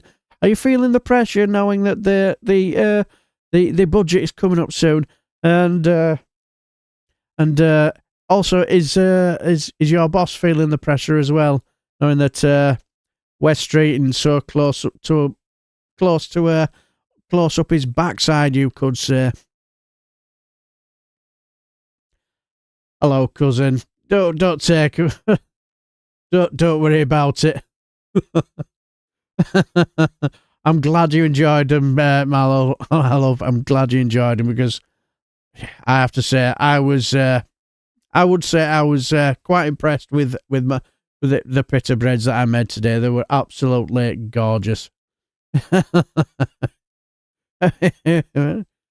Goodness, I'd think, but they can be, yeah, them plushies. I know what you mean. Yes, toilet paper and on ice tonight. Then yeah. Well, like, to be honest, the curry wasn't too hot. Had a nice little kick to it, but I won't say it was too hot. I'm having some lasagna and feeling like Garfield. Exactly. Last time I and Wes, he was standing at a wedding cake. Yes, but anyway, let's head off to another hilarious highlight of the week. Because let's head off. Let's head off to I will murder a bit of a lasagna right now. I quite like a nice lasagna as well. But as I say, it was last week. It was, you could say, it was Armistice Day. You could say, and you know where we all get to basically, you know, show our respect to the fallen, and not just that. It's also a time for all the right-wing loons to, you know, do their virtual signalling, get on social media, and basically, and you could say to basically say, I'm more patriotic than anybody else, and let's just say there is nobody more patriotic than this clown. Yes, it was this clown, Nick Tent. We will take it back in their honour. Oh, let's just say this was hilarious. This was just absolutely hilarious for a number of reasons, but we'll get to that later. Today we pay our respects and honour our glorious dead. Don't he look? Doesn't it give that air of it as though he truly means it? The patronising acting is just hilarious. I was disgusted to see on Good Morning Britain Kate Garraway and Adil Ray patronised and acted in a condescending manner towards a 100-year-old World War II veteran, Alec. Yes, they patronised him by just asking questions. How patronising of them. Penstone, desperate to make him toe the narrative, but instead he once again showed true bravery by saying, what we fought for was our freedom. Even now the country is worse than it was when I fought for it. True bravery. Yes, that true bravery of answering a question. Good on Alec. No doubt Good Morning Britain wheeled him out to produce some generic soundbite for improving their Ofcom rating. Worse, presenter Adil Ray, who recently appeared to be in favour of Sharia law and in support of newly elected Mayor of New York and self-prescribed communist Zohran Mandani, had the absolute cheek to say to Alex, "What do you mean by that?" Yes, disgraceful behaviour. How dare you ask a 100-year-old war veteran? What do you mean by that? We all know what he meant because it's what he said. My friends gave their lives for what? For the country I see today? It wasn't worth it. Now let us imagine fighting for something only to live long enough to see it decay. Nothing sums up modern Britain better than a World War II veteran heartbroken over what our country has become. You can feel the patriotism seeping out, can't you? Communist hellhole as Communist Islamo-fascists hellhole. march through our institutions while screaming victim. We are at war with communism and Islamo-fascism, all enabled by our traitors. I will get to that, Oliver Brown. Don't you worry about that. Today, we honour our glorious dead. We will remember them. We will honour them. We will make our sacrifice as did Sacrifice! they, and we will take our country back in their memory. I think it's all I'm going to say is, what a belt up for fighting Iraq. Why the hell they were sent to fight, let alone 100-year-old wars. Yeah, exactly. Hello, one angry pagan, still drying out from walking the Muppet. Absolutely pissing it down here. Oh, it's been doing the same here. Yes. How is the Muppet? Is she well? But yes. All I would say is, but see, the thing is, these clowns, they were all on the patriotic bollocks, and so much so that let's just look at this clown. There he is, looking all patriotic, with it next to the reefs, you know, and see, the thing is, he goes, an honour to observe Remembrance Sunday at the Cenotaph on Whitehall today. But let's just say that a few eagle-eyed detectives out there, social media detectives, spotted something. Yes, apparently this is not the cenotaph in Whitehall. The image is that of the cenotaph in Aldershot, as can be seen on the plaque behind him and the image on the sites below. Exactly, Joe. Yeah, red flowers. Communists. Yes. Flag Shaggers United. The Muppet is passed out. She's good. Good to see. Good to hear. Yeah, moist Muppet. Yes, so either he's lying or he's that thick he don't even realise which cenotaph is at. So he got pelters in the comments for that, and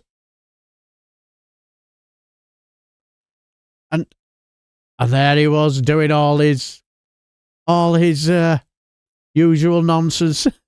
Because, like, once he got called out for it, this is just priceless. He got called out for it.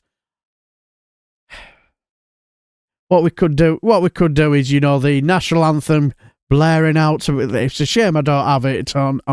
But as usual, the lefties and the Nazis are once again trying to smear my name, as it is the only hand they have to play.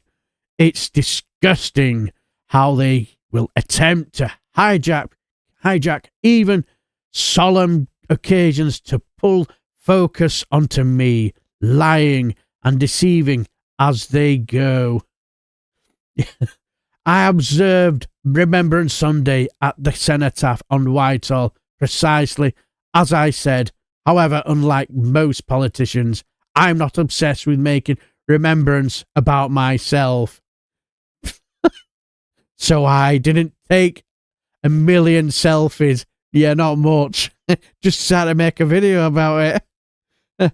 I then journeyed to Aldershot to lay a wreath at the Cenotaph for my own personal reasons and to pay my respects. Don, for me, a Christian to you, a liar, I will tell you this.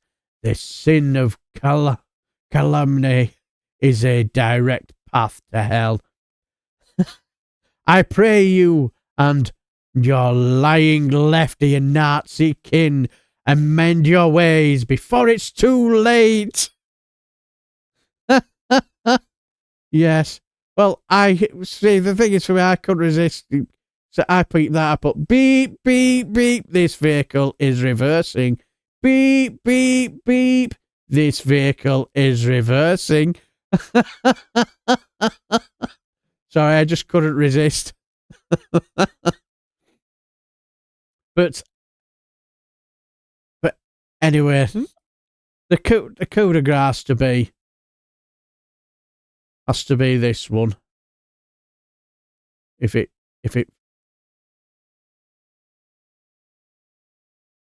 actually, but the coup de grace has to be this one without a doubt. This is just hilarious. It has to be. See if I can do it this way.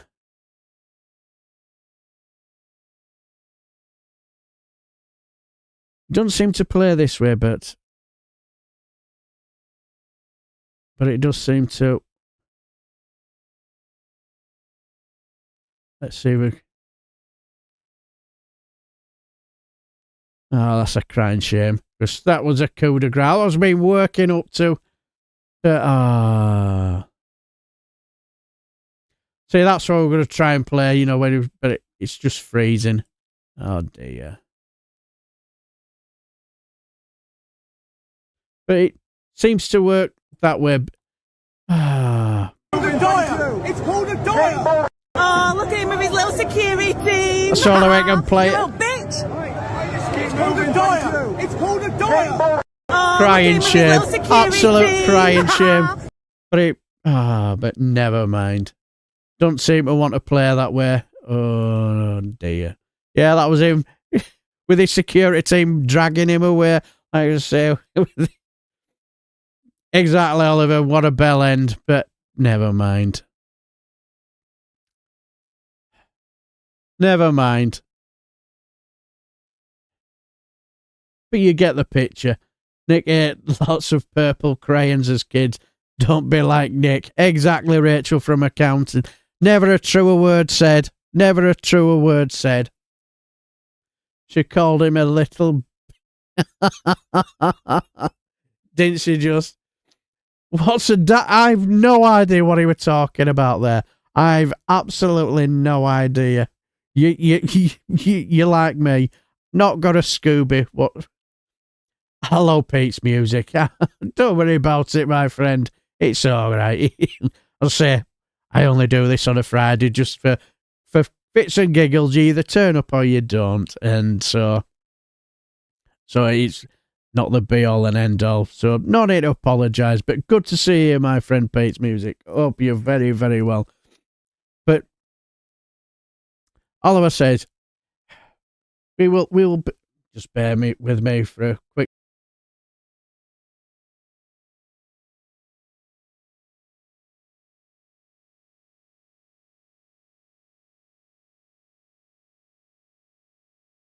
No need to apologise, my dear friend Oliver. No need to apologise.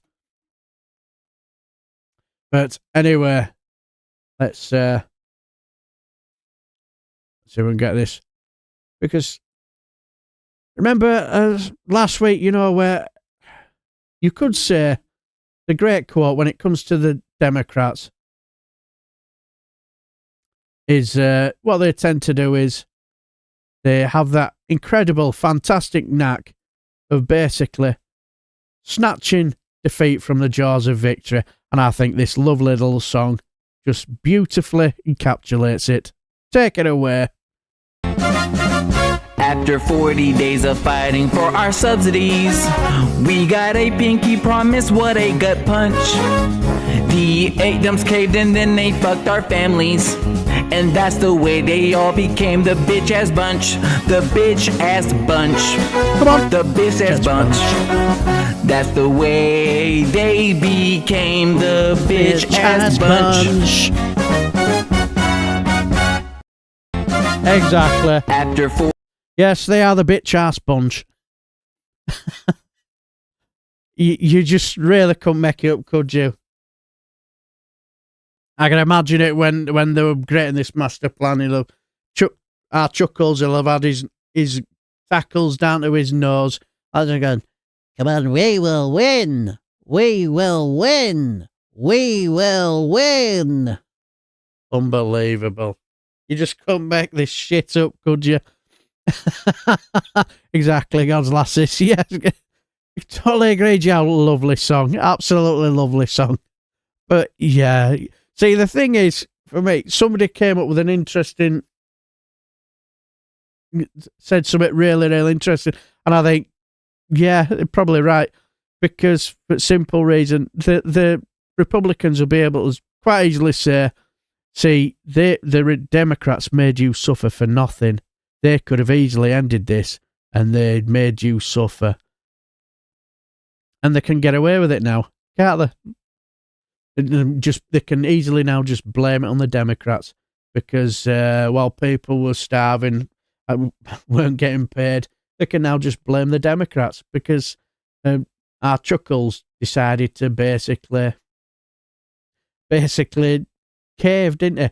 Hello, we have the former Conservative MP for Lichfield, the one, the only, the master of the hairpiece, our dodgy syrup, the shade ones just dropping by as I'm out on the lash with Dopey Doris tonight, and she's paying. Oh, get in there while they iron, so I say, dodgy syrup. Yes. Well, look, eight politicians who will be voted out of office next year. Yeah, I'm sure one or two are not even going to run out, are they, as well? No, please, I'll tell you whatever you want to now. The man yelled, really, says, what's the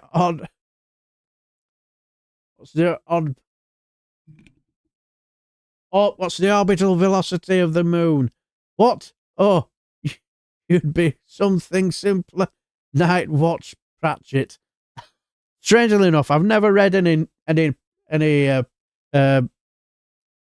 Pratchett books, but not because I don't like them. It's just never had the chance. But from what I've been hearing, they're pretty good.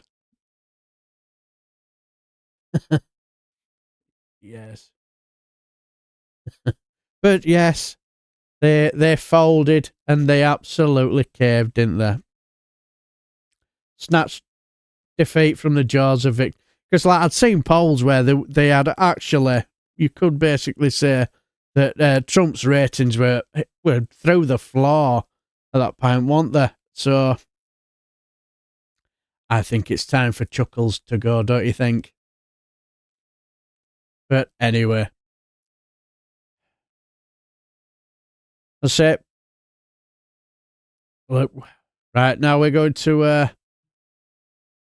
we're now going to hear from what could be our new future Prime Minister. Yes, sorry, we've got to do this. Yes, we've got to listen to our future Prime Minister, the one, the only, Nigel Farage. Sorry, it's got to be done. Reform is ahead in the polls. Nothing wrong with polls, you understand. And it's time for us to lay out our plan for the economy. What we need to do is get Britain back into the black. Oh God, not that there's anything wrong with that. We are being mature and we're being sensible, because let's face it, we haven't been so far. Right. 1. Grow the economy by making more flags. Exactly. Yes, that'll help the economy, won't it? Yes, because like we do seem to have a lot of flag shaggers about, don't we? So the more flags they can shag, they'll be well happy, won't they? 2. Make more money selling flags. 3. Reduce unemployment by opening more flag factories. And finally, 4. Smoking causes cancer. Bollocks. If none of this works, I'll say something different next week. Say what you like. I do. Where's your poppy? Exactly. Reform is ahead. Exactly. Where's your poppy? Told you politics is so easy. You know, just say whatever you like. Yes, Farage is too well represented. His mug is ugly. Yes. The Americans don't want to suffer for their rights. Us in Europe led for them. How weak. Oh, yeah. Put a couch factory. Open a couch factory and sell them all to Vance. Exactly. No surprises, though, that Uncle voted to reopen the government. Yeah, exactly. Yeah, exactly. And all I will say is that this is hilarious as we head off into the home straight. This is hilarious. I don't normally do anything on Question Time, but it just beautifully, you could say, encapsulates the whole hilarity of Kent County Council. Now I could imagine one or two of you will have watched the couple of videos I did of Kent County Council, where I would say it was just absolutely hilarious. I did watch one of them, Billy Kay show, as before I was setting up, and very, very funny, very, very funny. But anyway, this is hilarious. Where I think this is the difference between politics of before and politics of today, where you've got the hero of the working class here, Eton's own Danny Kruger, getting his backside handed to him by a former Tory MP. County Council, did you say, Mr.? Yes. But anyway, let's just say that you could say Mr. Kenneth Clark dropped some truth bombs, and it just shows you the absolutely hilarity of yes, Eton's his own, yes, the hilarity of what reform will actually look like if they got in power. So I live in a county with a reform council. They just won. Some of the people elected didn't even know that he'd sat during the day, so they resigned quite quickly because they couldn't take time off work. Most of them had no idea what the county council was actually responsible for. They fought on a promise of cutting waste and cutting council tax, and they've just put up the council tax by the maximum. I don't think they did fight on that. What they were doing, they were protesting against the failure of legitimate politics, standing for politics as amateurs, and where reform has taken over, you have a lot of complete beginners who are still doing a study as to what actually county councils are responsible to do and finding out a bit about adult social care, education, or whatever it happens to be. Yes. So I live in a county with a reform council. Now, you can tell what's going to happen. They're going to try and blame the Labour government and say, it's their fault that we've had to put your taxes up. But the thing is, you cannot blame a Labour government for what you campaigned on. If you're going to tell them that you vote for us too, because we'll lower your taxes, that's on you, isn't it? Not on any government you're in. That's what they campaigned on, didn't they? They campaigned on we will lower your taxes by bringing in Dolge, whatever, and where we'll cut waste. Like no Labour government, no member of the Labour government forced you to say we will cut taxes by getting rid of wasteful stuff like woke stuff and DEI, and that's on you. Remember, subjects, politics. For those above you, democracy. Yes, the lizard people reject that association. Yes. Zara Sultan handed him a shovel on Question Time, and he happily kept digging. Now, I didn't watch it. I've not really watched Question Time for a long, long time. It's like, I think it is incredibly biased, isn't it? So it's not really my thing. I can't. And when it comes to getting on the topics that we all want to talk about, they do seem to want to shut it down, don't they? Yes. But yes, deformed want to go dogging, or was that bringing indulge? Yes. Well, I suppose in a way, this Dolge for the Kent community will feel like dogging, won't it, really? Because I get the feeling they're going to get a right good shaft in there, aren't they? But yes, that was just brilliant. Absolutely. Another one who had a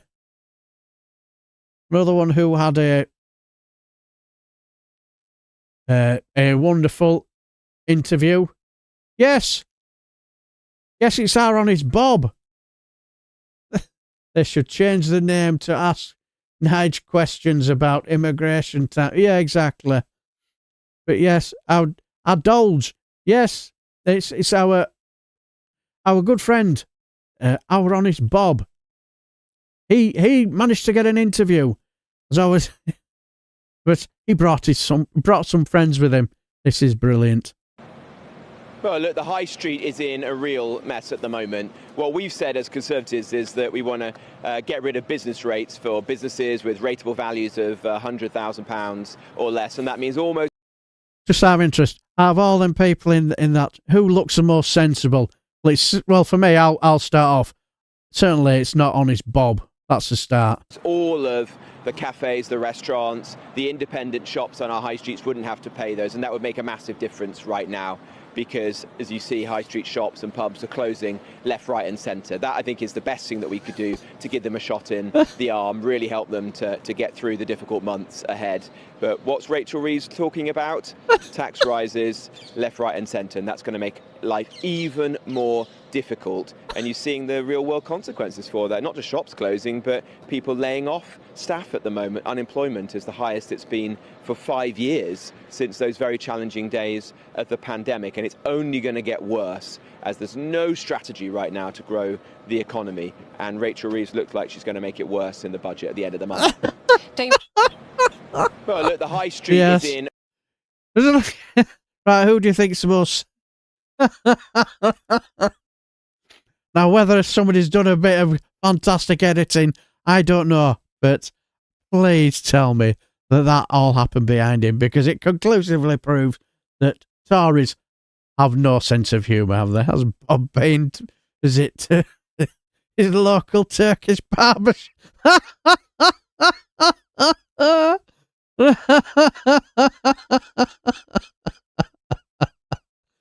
He was paying over them if you saw them. Yeah, you got dead right, Pete's memes. But yes. Oh, please tell me that actually happened.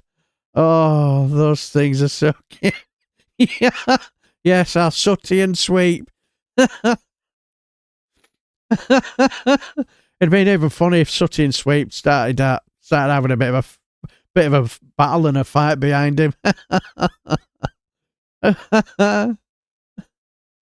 Yeah, well, I don't really want to know who's had their hand up on his Bob's arse. They could have at least get some people to present the news in the GBs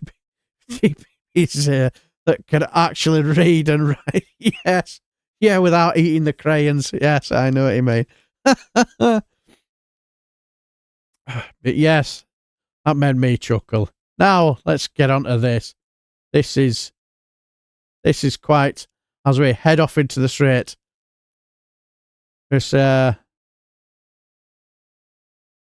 just say that this was came from, I noticed this today from our Kamikaze Bad Enough, Cameron. Well, yes, we may have to watch a bit of fake performative fakeness here. Yes, Cameron, a young farmer who loves his job, is in tears and desperate for money to pay Labour's family farm tax and keep his farm. This is the reality of Labour's tax rises. This is why Conservatives will reverse this cruel tax. Thank you for everything you do, Cameron, with and have the praying hands bit. And this. Sorry, I didn't know. I'm sorry. It's important you see this, mate. I'm not going to lie, I don't think you're really selling yourself so far. So come on, tell me. I want to see a bit of passion. Why would you like to make the Big Brother final? If I was to win, I'd be using the money to possibly pay for family farm tax more so than anything else. Yeah. I lose sleep over what it might mean for Aye. farm. To reach a position that a farmer has to come on here to try and win some 100 grand to save their farm. Yes. It's not fair. Yes. Tug on the heartstrings. Yes. Sorry, bro, you got us. Yes. Get the fake tears out. Take your time, mate. Yeah, take your time. Mate, you've got us. This is important. It's important you see this, mate. Like, the farm it's your lifestyle, it's your way of life. Yes. And you are on the farm all the time. You are on the farm 24/7. But you do it to hand it over to your kids. You do it to hand it over to your grandkids. Yes. It's your legacy. And when the best advice has been to do something that's now going to cripple us, to sell off land, which will make your farm less productive. Plus, every field means something to you, especially if your farm has been in your family for generations and generations. Yes, look, the Oscar nomination goes to Cameron. It's your blood and soul. It's raising your kids. Yes, exactly, Viper. And Get when the you are plane. sort of working for quite often bug all money, actual money, but you have that one thing. You have the farm, and that is your livelihood. And when you sort of have your dad that's worked just totally sold and bought it. years and years and years, to think, might be sort of, Yes. whacked away from him at the very last hurdle. Yes, all that bollocks. Oh. I couldn't help myself. Just out of interest, who's apparently running his farm while he's gallivanting on TV, playing the sob story of, won't somebody think of the poor millionaire? Nonsense. Is he paying someone to run it? Because, oh dear, that's the farm he bought. They bought it last year for £6.7 million. Yes, Cameron's family bought a 407-acre farm for £6,700,000 last year. Desperate for money. There's not a violin small enough. And let's just say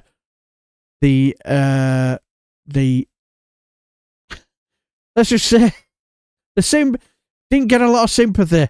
Pay your fucking taxes. Yes, 6.7 million, the top 1%. Yes. And everybody was, yes. Grok, I don't know. That'll be interesting. What's the background to Grok? Did he have a farm in Somerset that was sold last year? Oh, this will be interesting. Did he? Now, Cameron Kinch is a 22-year-old arable farmer from Taunton, Somerset, who joined Big Brother UK20 and has shared his passion for farming. His family owned Halter Farm in Somerset, which was marketed for over £10 million and sold several months ago. They acquired a new £6.7 million farm early this year amid ongoing challenges like inheritance tax pressures. He highlights, whatever. Doesn't sound like he's on his downers. Yes. What a load of bollocks. Yes. Let's just say he's not getting. I don't know about you, but something stirring within me is telling me this kid is not getting much sympathy. Yeah, exactly. You really do talk a load of shite. And they're all... That's my favourite. Poor thing. Yes. Yes. They're all... Yes. I love that bit. Yeah, farming questions worth £6.7 million. Fuck off, you and him. Yes. Something tells me there's not much sympathy for this this poor millionaire who's proper down on his... who's proper down on... Yeah, exactly. Fantastic comms from Kemmer. Yes.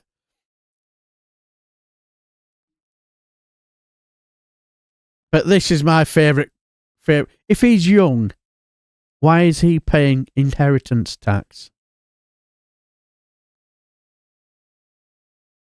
Exactly. You know, why is he paying inheritance tax? And it's just endless. She's a fucking idiot, isn't she? Let's be honest.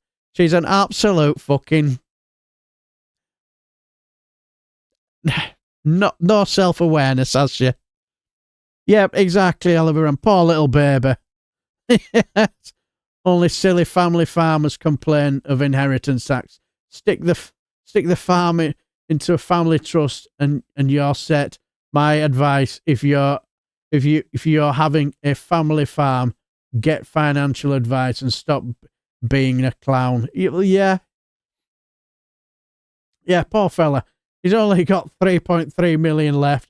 Have a heart, people. Yeah, exactly. Well, why won't you think of the poor millionaire gentry?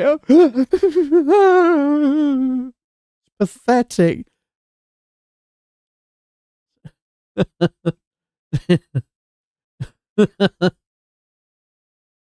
Yeah, I know what you mean, Cumry. I do agree, but I also agree on that. But let's be honest, if he's earning that amount of money, because I can imagine him when he went on these marches, he'll have gone first class. So I guarantee there will be farmers who will be struggling, but I get the feeling he won't be. But anyway, let's finish off with a bit of sport. Did you know that at the Benny Hill Conference? They're playing the world volleyball. They're playing the world volleyball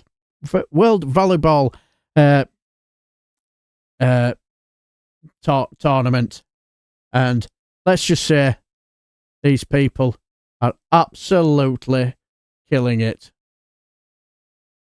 Take it away. Look at this. The sport at its highest caliber.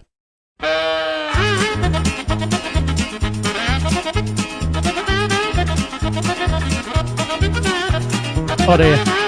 Look at that.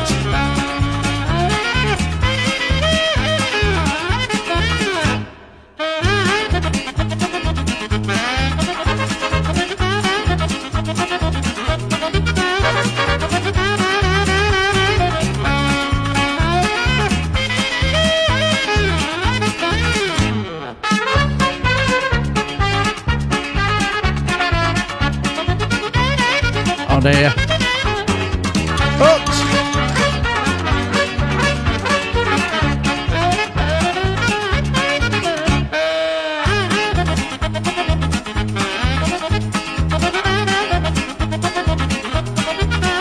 You see, it's going very, very well. Yes. You see, it went very, very well. But also got a little bit of footage before we go of the. Those are Tommy fans when they saw the face swapping. They weren't happy, as you can tell. But never mind. Yes, they're not happy. Anyway, thanks for stopping by. Thanks for making my Friday frolic a lot less stressful than what it would have been. Oh, before we go, would you like to see the film that's taking Cannes by storm?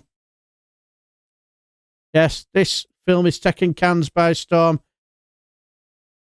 Oh, you've got to watch this. This is just hilarious. Yes, a height of science fiction.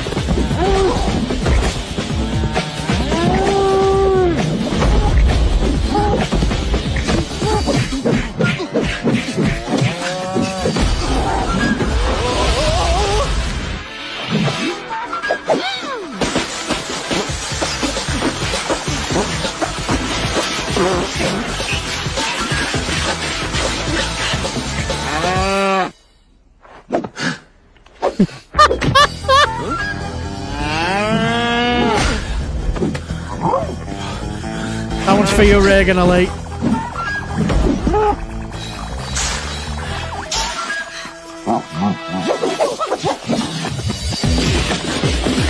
The height of visual effects, as you can see.